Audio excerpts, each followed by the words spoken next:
Hello my friends. Today we're going to challenge ourselves with a special project. Since Halloween is right around the corner, in this video we're going to take this classic Tamiya Wehrmacht mounted infantry figure and turn him into something a little more sinister. A little step outside our comfort zone today, but hopefully a fun project to mix it up for you guys. Now I'll be using this half-painted figure that I started working on long ago and never finished up, but all you need to do to follow along at home is build up your rider figure as called out in the instructions, and we can start from there. I'll have a link down below if you'd like to pick one of these kits up for yourself. To get started, we need to mix up a simple paste substance. Take some warm water in a small bowl or takeout container and add a decent dollop of Elmer's white glue.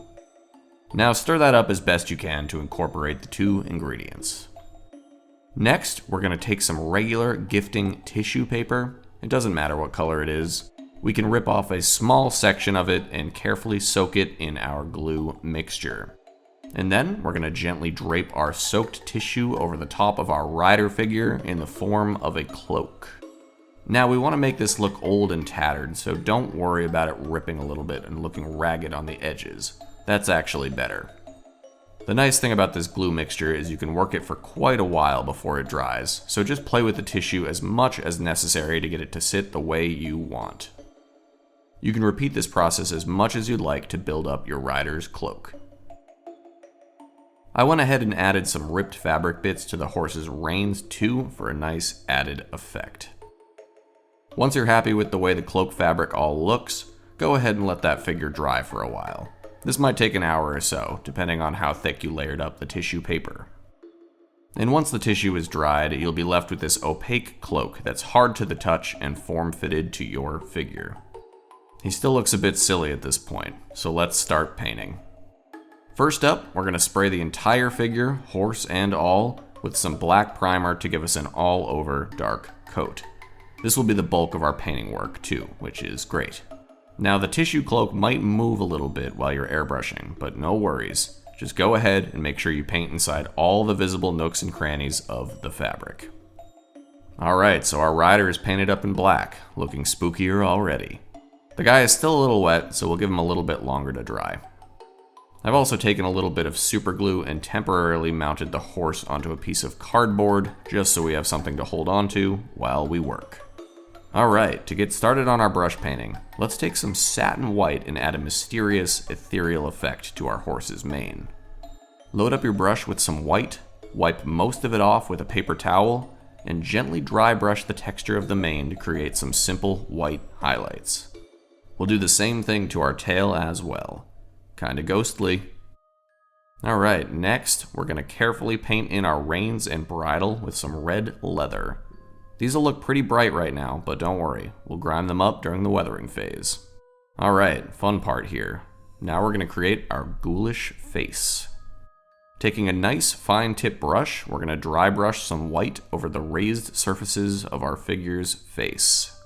Since most of the facial features will be obscured by the hood of this cloak, we don't have to be too careful here. But as you can see, this simple bit of dry brushing really helps highlight the face in a creepy, skeletal way. And while we have our white out, we're going to carefully draw in some skeletal hands on our rider. Pencil in each finger, add some filler spots in between the bones of the hand, and boom, you've got a nice, creepy skeleton hand. Alright, next up, let's take a little white aluminum and brush in the stirrups on our saddle. And we can also just highlight the buckles on our horse's bridle with some aluminum as well. Okay, now to break up our all-over black here and add a ghostly glow to our figure, we're going to take a little bit of German police green and dry brush that all over our figure's cloak. This will highlight the raised bits in the folds of the fabric and give them a bit of a misty, translucent appearance. Next, let's take some brown and paint in the stock of our rider's rifle. I wanted to keep his rifle visible to give a war horseman of the apocalypse or ghost of the battlefield sort of vibe. Alright, for the really fun part, let's take some bright red and paint in our horse's eyes. You didn't think we were going to keep this as some regular old horse, did you? Our apocalypse war horse has to look extra creepy, and these eyes certainly fit the bill.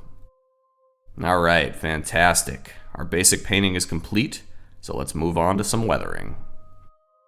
First up, let's coat the whole figure with a gloss coat of varnish to seal in our work and prepare for some enamel products. To start, we're going to take some dark sea blue enamel wash and glaze this all over our horse himself. This will help break up that all over black and accent some of the natural details in the sculpt of the horse, and it helps accentuate that ghostly appearance. Next, we're going to take some enamel dark wash and do the same thing to our figure's cloak, face, hands, and to the horse's reins and bridle. This will help grime up our figure and fabric and make him look a little older and dirtier. And once our washes are all dry, all that's left to do is hit our figure and horse with a coat of matte varnish. And just like that, you've got yourself a unique, scary figure to add to your display case or to your next diorama. I hope you guys enjoyed this special one-off Halloween video and got to practice some new skills today. Until next time, my friends, be well, happy building, and have a happy Halloween.